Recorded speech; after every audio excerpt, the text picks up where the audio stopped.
Welcome to this episode of Small Bike Stuff Around the World. If you don't know what the series is about, it's a series where people send me in videos of their motorcycles, small bikes of course, that they have around the world, and I edit them together in a watchable clip and then watch them back and kind of point out different things that you may not have been aware about before. Today we've got a really exciting one sent in by Alan, and Alan lives in Thailand. Now, Alan has been in Thailand for not a huge amount of time, but he's really adapted to the local spirit, and you'll see exactly why here. So let's not delay any further and watch this video. However, if you do want to have your bike on the channel, stay till the end and I'll let you know how.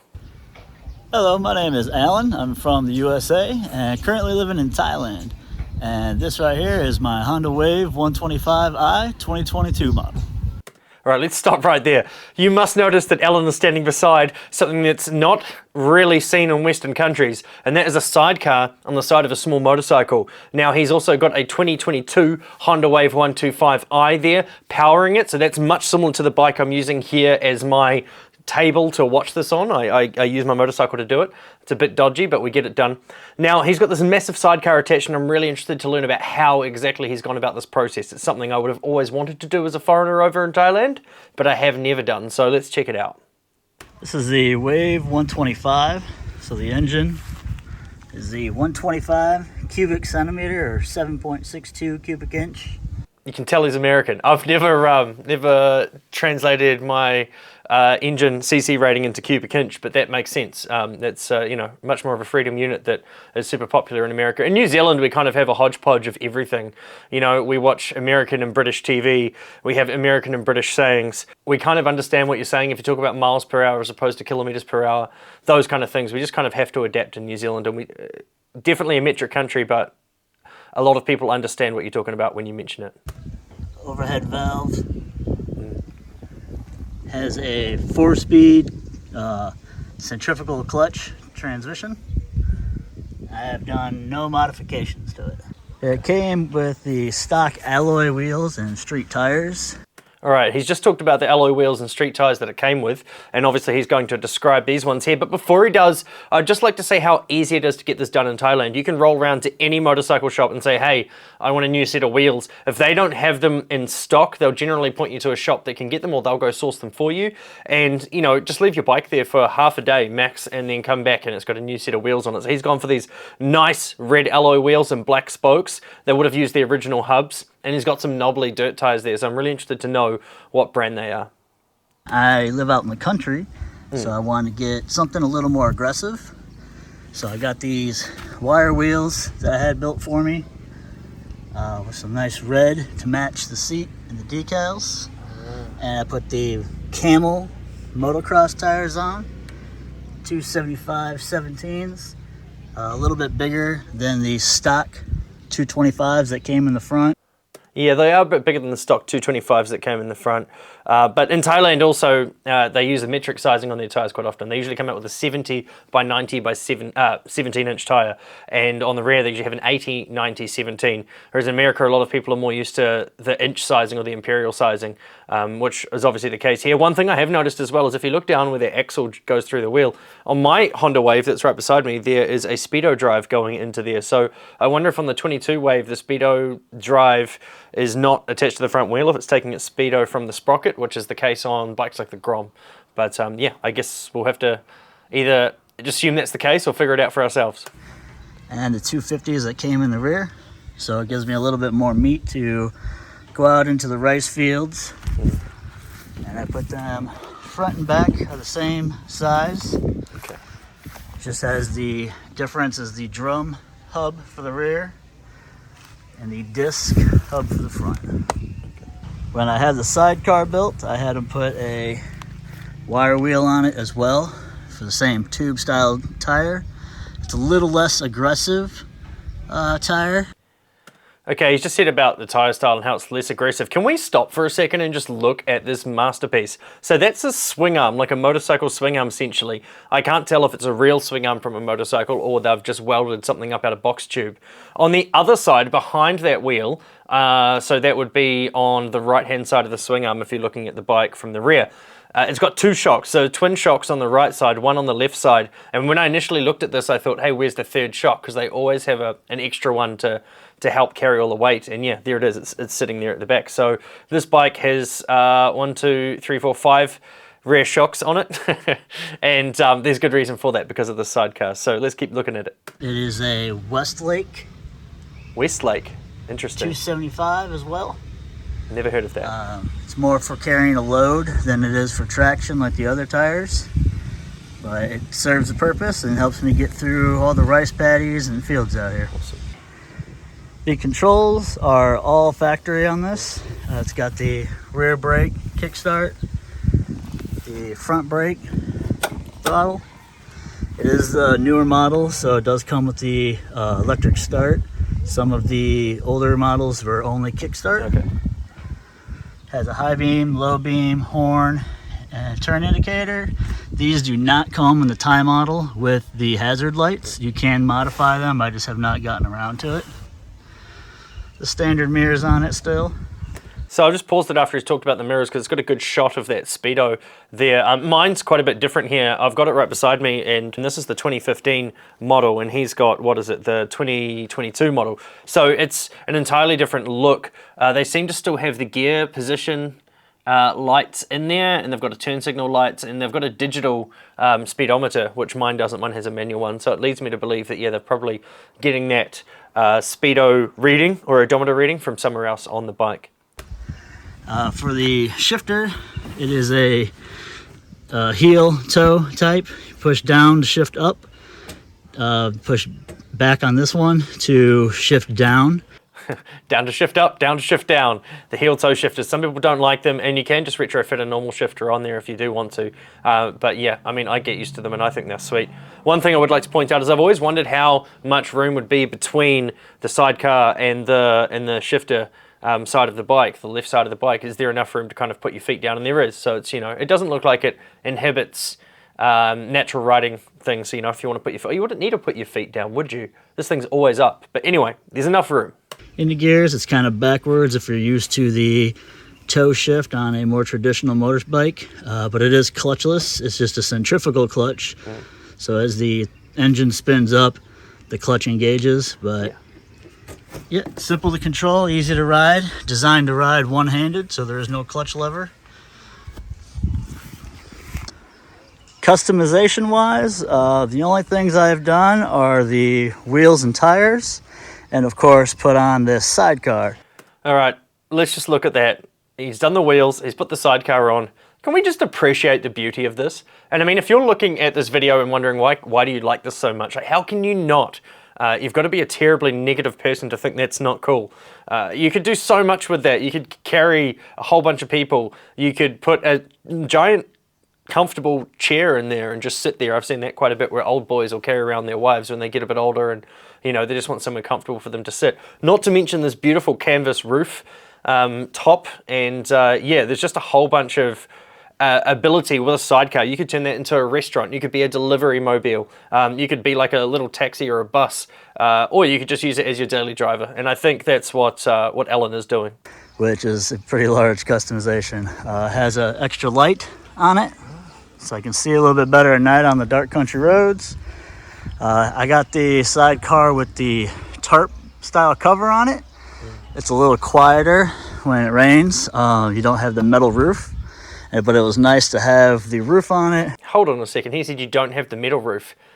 There must be sidecars out there that have like a thin tin or aluminium roof, and yeah, that would be insane. I mean, that's already adding an incredible amount of weight to the bike. I would hate to think how much it weighs. It's easily doubled what the bike weighs. You know, that's just all tube and flat bar that's just welded together by a dude in a shed on the side of the road. And you know, he's done all he can, I guess, to kind of make it as usable as possible and also save some weight. But yeah, wow.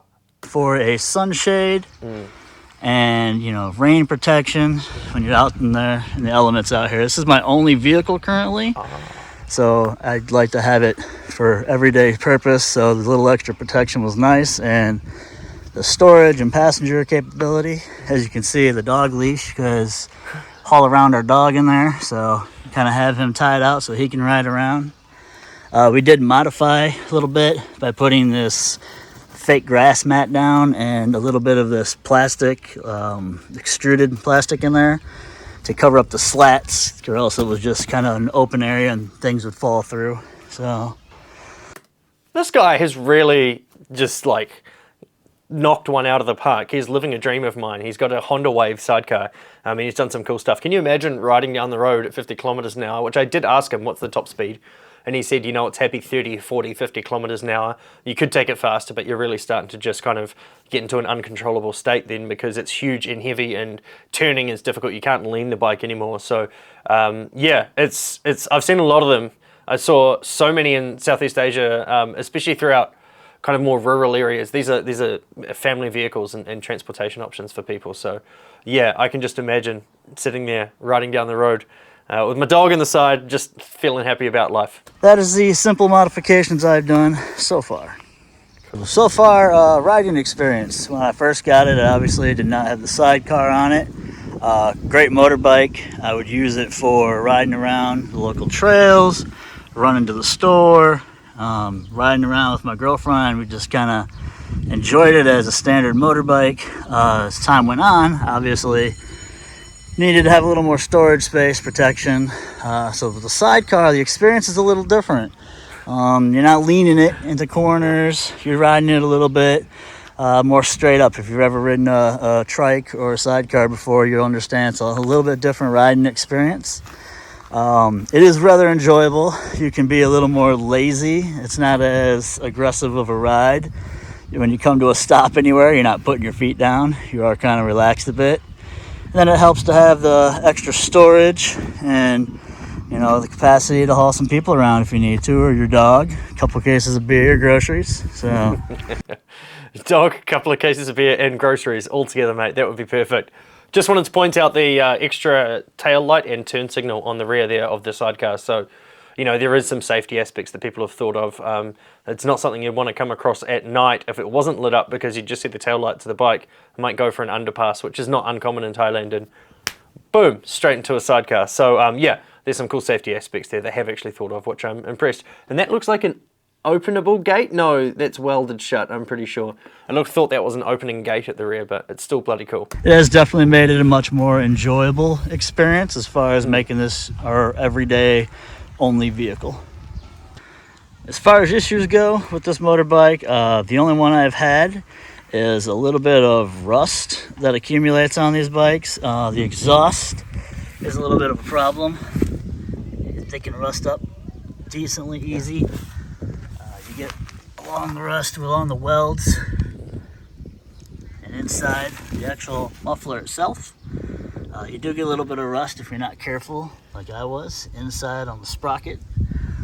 Just normal stuff from wear and tear, being an outdoor stored vehicle. I don't have a garage. Yeah, so he says it's an outdoor stored vehicle and he doesn't have a garage, and so in turn with that, you know, it gets through all weather conditions, and then there's a little bit of surface rust that gathers. And I was looking to the left to see he was saying that, because I've got my Honda Wave exhaust over there that has the exact same little rust points on it. And I live by the ocean here in New Zealand, by the sea, and I know Alan doesn't. He lives in Buriram, which is, you know, not exactly an ocean-going city. So it's not salt that's doing this. It's just kind of exposure to the elements. And yeah, it's something you do need to be aware of and periodically maintain and clean things. And wiping your bike down is a really good idea, you know, every couple of weeks to get rid of that kind of stuff, especially around the shocks and the swing arm and just kind of all the points that get a lot of movement and a lot of kind of have wheels beside them. You know, there's just going to be flinging around chain grease. They do have the enclosed chain cover that you can see on the other side there, but that still doesn't stop the 100% of moisture getting in there. So that's something you do want to take off and inspect every now and then. So you get a little bit of rain and moisture on it. If you're not careful and don't keep it oiled and clean, you will get rust. The sun has faded my seat a little bit. That's not too big of a deal for me personally. I know some people would be more upset about that. The canopy will help keep some of the sun off now. Other than that, she has had no problems mechanically or electrically. It's a Honda, as reliable as it can be. Yes, it is a Honda. Awesome. And as he's walking around here and just showing us the kind of circle of the bike, I just really would like to say how jealous I am of you, Alan. That's a really, really cool bike. One day maybe I could get up there and have a ride with you, or I can be in the sidecar and you can be riding, or we could swap. Can you still ride two up is my question, Alan, if you watch this. Can you have someone on the passenger seat of the bike, the pillion seat of the bike, and then people in the car, the sidecar? That would make an incredible carrying capacity. Also, when Zach Courts and Ari Henning used to be part of a different outfit, not Revzilla, they did a trip where they went to Thailand and got a sidecar on their bike and rode it all the way up to Chiang Mai, I believe, or they went from Chiang Mai to Pai, and they were going to be selling burgers in the market. So they did kind of like a cool little challenge. But unfortunately, that was with Motor Trend, who really lock all their stuff behind a paywall. So it's a really good piece of content that won't see the light of day, most likely. But yeah, that's it. That's Alan's bike. I would like to thank you so much, Alan, for showing me your sidecar. If you've ever ridden a sidecar in Thailand or you have one, please comment below. Let us know what you think of it. What would you carry in that sidecar if you had it? Because it's a really awesome option that really opens up the world of your bike. Yes, some would say that's pointless and it destroys the riding prowess of a Wave, but let's be realistic, it's just a Honda Wave. So as much as I love them, it is just a bike, and it's getting the best use out of it for him. So yeah, can't be upset with that. If you want to see your bike on this channel, jump on my Facebook or my Instagram. Facebook is facebook.com/smallbikestuff, or we've got instagram.com/smallbikestuffig. And send me a message and ask for the template video. I have an easy template video which has 8 steps, and you can follow those 8 steps exactly the same as Alan has just done here and flick the raw clips through to me. You'll need to do that with a sharing service so I can get the high quality clips. I'll edit them together, and then yeah, we'll do exactly the same thing with your bike. But yeah, I would love to see more bikes from around the world on this channel. South America, Africa, Europe, I'm looking at you. Australia, I haven't got anything from there yet. North America, well, we've got 2 North Americans, but they're both living in Thailand so far. Anyway, thank you so much for watching this episode of Around the World. Get in touch with me on Instagram or Facebook and let me know if you want to make one of these videos and see your bike on the internet here on Small Bike Stuff. If you've liked this video, please subscribe, and yeah, we'll see you next time. Thanks for watching.